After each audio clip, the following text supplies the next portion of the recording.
Selamat datang di Akademi Kesehatan Mental, tempat belajar kesehatan mental yang sustainable dan komprehensif. Oke. Kali ini aku, Denny, bersama dengan Mas Ali, kita akan bahas sesuatu yang relate sama orang yang mulai beranjak dewasa, ataupun orang yang sudah dewasa, kayak gitu. Iya. Tentang cinta dan relationship. Dan mungkin nanti kita butuh POV-nya Mas Ali untuk membahas tentang ini, karena jujur kalau aku sendiri itu lebih ke arah relationship terhadap diri sendiri. Dan Mas Ali nanti akan membahas tentang relationship tentang sama hubungannya sama orang lain ya. Yes. Oke Mas Ali, kita gas ya. Sikat Mas, sikat. Oke. Aku punya premis pertama nih. Apa tuh? Premis pertama, cinta itu dimiliki oleh semua orang kan. Terus relationship itu nggak semua orang seberuntung itu untuk memilikinya. Oke. Nah, bagaimana kita itu memposisikan cinta itu sebagai hal yang bisa jadi dasar untuk membangun relationship? Oke. Itu sih pertanyaannya. Oke. Bagaimana cinta itu menjadi Dasar untuk kita bisa Dasar. membangun relationship, karena ya cinta itu anugerah nggak sih kayak gitu, anugerah nggak sih, tapi nggak semua orang kan seberuntung itu untuk bisa menjalin relationship dengan orang yang dicintainya kayak gitu. Ya. Menurut Mas Ali kayak gimana? Premis itu menurut saya teman-teman ya, sependek saya belajar soal relationship di jurusan saya waktu kuliah, psikologi positif dalam keluarga. Dia bilang kalau memang benar cinta itu semua orang bisa, tapi kalau relationship itu enggak untuk semua orang. Oke. Premis itu benar gitu. Karena cinta, kasih sayang itu tuh sifatnya sepeda yang saya pahami sifatnya alamiah gitu Mas, atau naluri manusia. Mencintai dan dicintai itu naluri yang sangat manusiawi. Ibaratnya kita bisa bilang bawaan lahir kayak gitu. Tanpa kita belajar, tanpa kita ngelakuin apapun, kita otomatis punya perasaan kasih, cinta dan lain sebagainya itu. Tapi kalau misalkan hubungan, relationship, itu kita itu bukan anugerah kayak gitu. Itu purely skill. Hubungan adalah skill kayak gitu. Itu Mas. Oke. Bagaimana atau mungkin skill apa yang dibutuhkan untuk kemudian kita bisa menjalin relationship dengan orang lain? Oke. Di sini kita ngomongin konteksnya adalah umum ya Mas ya. Misal pertemanan, partner bisnis, dan juga mungkin dengan pasangannya kita kayak gitu. Secara komplitnya aku bilang, skill-skill tersebut itu sebenarnya sama Mas.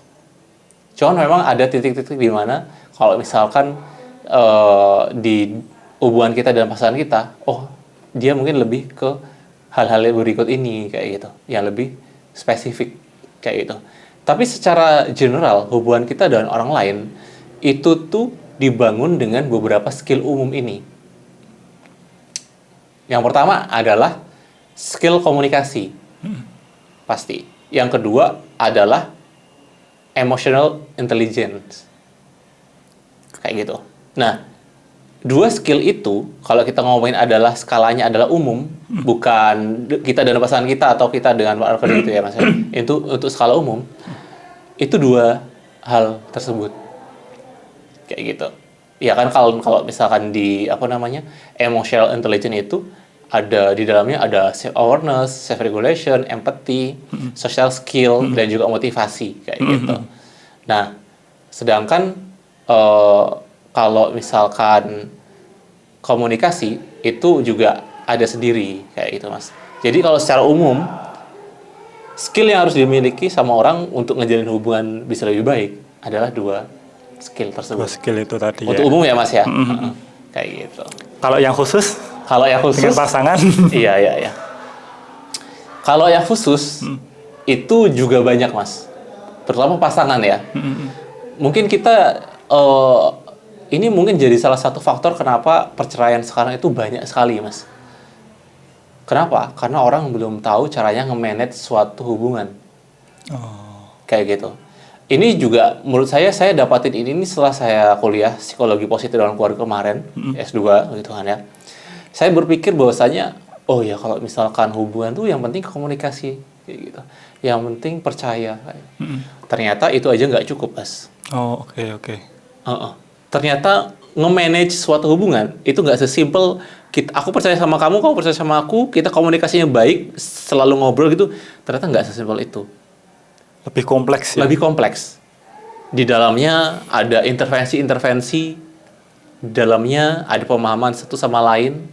Terus di dalamnya ada gimana nih supaya ketika kita berkonflik kita tetap nggak menurunkan harga diri pasangan kita. Gimana caranya kalau misalkan ini obrolannya udah di pinggir jurang nih. Gimana kalau misalnya kita bisa ke on track lagi gitu kan ya, ke posisi hijau lagi kayak gitu kan ya. Nah, itu tuh semuanya ada gitu, Mas. Kalau kita bisa sebut dengan simpel, contohnya adalah dengan cara kita memahami satu konsep ini, Mas. The Four Horsemen. Apa? The Four Horsemen, jadi 4 penunggang kuda. Oke. Yang dimana itu bisa merusak hubungan. Nah, itu kita harus pahami. Itu skill pertama ya, Mas ya. Menurut skill-skill yang lain tuh banyak lagi, Mas. Nah, menurut John Gottman itu adalah psikolog senior asal Amerika. Dia punya Love Lab dan juga aktif melakukan riset selama sekitar 20-an tahun kayak gitu ya, dan dengan istrinya gitu. Banyak couple yang masuk di sana dan itu jadi temuan-temuan kayak gitu, di mana persentase paling tinggi penyebab orang itu bercerai adalah gara-gara konsep The Four Horsemen itu tadi, Mas. Gitu. Intinya dari teori itu apa? Intinya adalah kita The Four Horsemen itu kan ada 4 penunggang kuda. Nah, yang pertama kita itu nggak boleh yang namanya ngediemin pasangan atau silent treatment. Terus yang kedua kita nggak boleh namanya consent itu kayak menghina pasangan, merendahkan kayak gitu. Nah, itu juga nggak boleh kayak gitu. Terus yang ketiga defensiveness. Jadi kalau misalnya kita ada konflik sama pasangan kita, kita enggak kayak gitu-gitu kan ya. Nah, itu nggak boleh. Oke. Dan yang terakhir adalah criticism. Jadi kayak kita mengkritisi pasangan kita terus kayak gitu. Kita selalu mencari kesalahan pasangan kita terus. Nah, itu juga nggak boleh. Oke. Kayak gitu. Nah, itu skill 1 dulu ya, Mas ya. Iya, itu skill 1 ya. Kita Ah. sebagai orang yang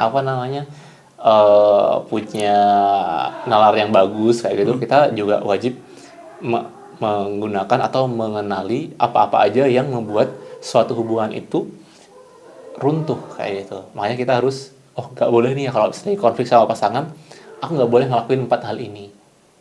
Oke, ketika berkonflik kayak gitu. Oke. Kayak gitu. Oke, berarti ketika konflik terjadi, tadi kan hal-hal yang perlu dihindari nih.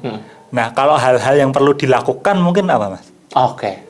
Nah, sebenarnya Mas, dari The Four Horsemen itu tuh ada caranya dari masing-masing itu. Nah, mungkin teman-teman nanti akan cari aja searching apa hal-hal yang mengganti itu kayak gitu. Cuman saya coba untuk ambil skill yang lain ya. Oke. Ini merupakan salah satu skill juga dalam relasi untuk ngebangun hubungan. Yang pertama adalah ini dari penelitiannya John Gottman juga, Mas. Dia menemukan sebuah konsep rasio 5:1. 5:1. Ya. Oke.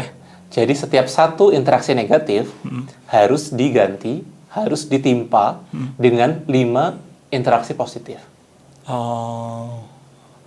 Oke, berarti satu kesalahan harus di dalam tanda kutip diobati gitu ya. Diobati dengan 5 interaksi positif. Oh, oke. Contoh nih, misal nih, saya dan pasangan saya, gitu. Kami salah paham, kayak gitu kan ya. Kami salah paham, konflik kayak gitu kan ya. Terus saya sadar bahwasanya, oh ya, aku nggak boleh nih kalau misalnya ini didiemin kayak gitu. Oh, aku ingat rasio 5:1. Oke, setelah kita konflik, oh aku harus minta maaf kayak gitu. Oke, satu. Terus yang kedua, supaya ayo kita makan di luar yuk, kali ke jalan gitu kan ya. Oke, 2. Gitu. Terus ketiga, udah dingin ternyata. Boleh dari POV pasangannya apa sih sebenarnya yang kalian rasakan itu apa kayak gitu. 3 kayak gitu. Terus 4,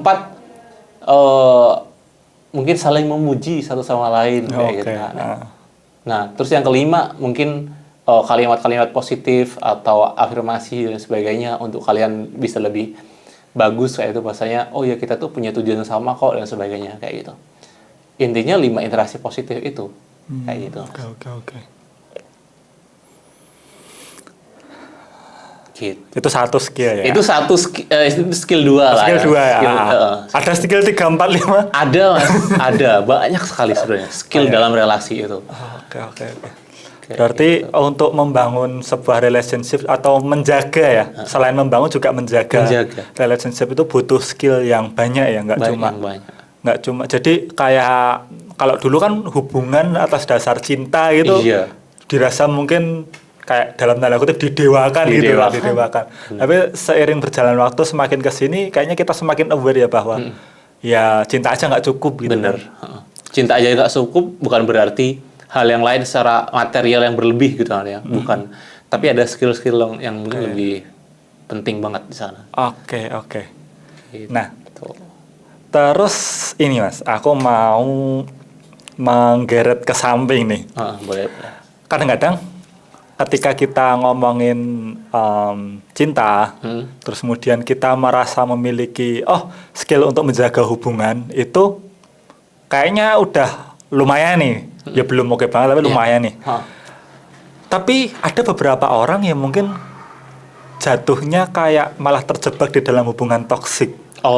Kayak gitu. Nah, gimana cara menyikapi itu? Jadi kayak misalkan, aku udah berusaha menjaga biar hubungan ini bisa tetap berlangsung kayak gitu. Aku menjaga gimana biar ini hubungan tetap bisa berjalan terus-menerus kayak gitu. Tapi ternyata setelah ditinjau lebih jauh kayak gitu, itu tuh malah cenderung ke hubungan yang toksik kayak gitu. Lalu bagaimana menyikapi hal itu? Oke, terus jadi kayak takutnya malah ini ya Mas ya. Trauma apa ya namanya? Trauma bonding jadi ya Mas ya. Mungkin. Ya, hampir mirip kayak gitu ya. Oke. Gini.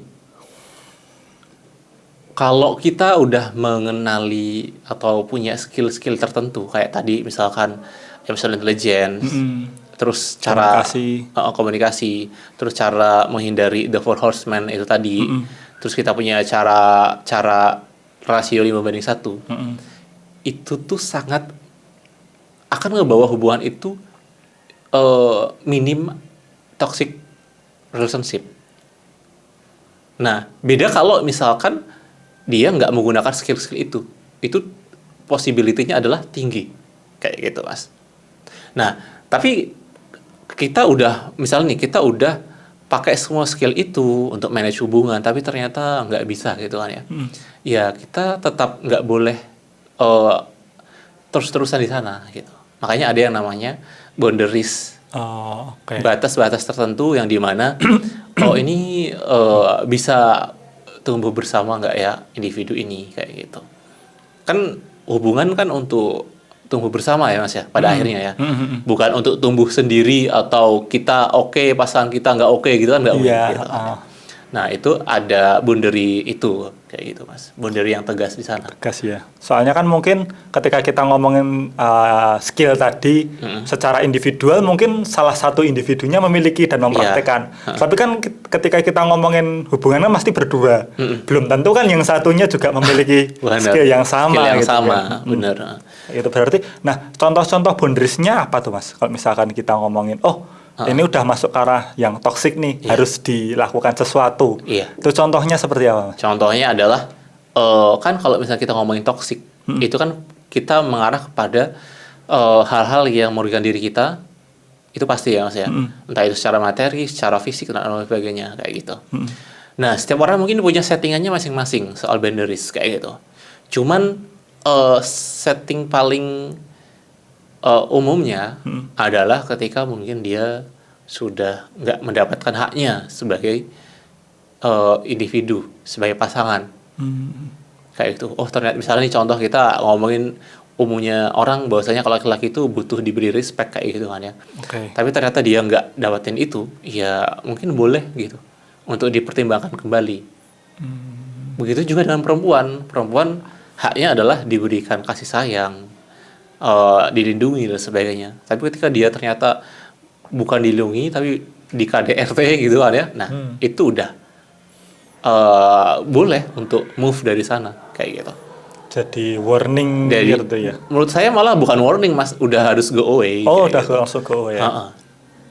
Kayak gitu. Oke. Tapi kalau misalkan salah satunya dia punya kapasitas untuk punya hubungan yang baik, tapi mungkin pasangannya masih tahap belajar, ya itu masih bisa untuk dipertimbangkan. Dia karena dia masih pengen belajar kayak gitu. Tapi kalau misalkan dia udah nggak mau, terus dia udah menggunakan kekerasan fisik, setelah itu mungkin perselingkuhan kayak gitu, kita punya batas untuk decision making kayak gitu. Mungkin kalau bahasa anak sekarang mungkin ini ya, green flag, yellow flag, red flag kayak gitu kali ya. Kita mesederhanakan untuk orang kayak gitu sih paling. Oke, Mas. Mungkin terakhir kali ya. Apa advice terbaik deh untuk kita itu menjalin relationship dengan orang lain yang supaya nggak mengandalkan cinta doang? Setara atau sekufu.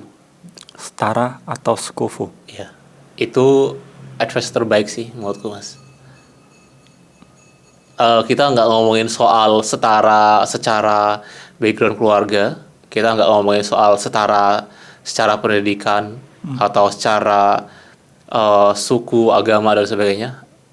Tapi gimana mereka punya kesetaraan dalam memahami satu sama lainnya. Dan punya yang paling penting karena ada konteksnya adalah relasi, ya mereka punya skill yang setara untuk nge-manage hubungan itu. Karena kalau misalnya nggak setara, karena kalau misalkan yang background semuanya setara gitu, tapi ternyata kalian nggak punya kesetaraan dalam manage hubungan gitu, ya pasti akan chaos juga kayak gitu.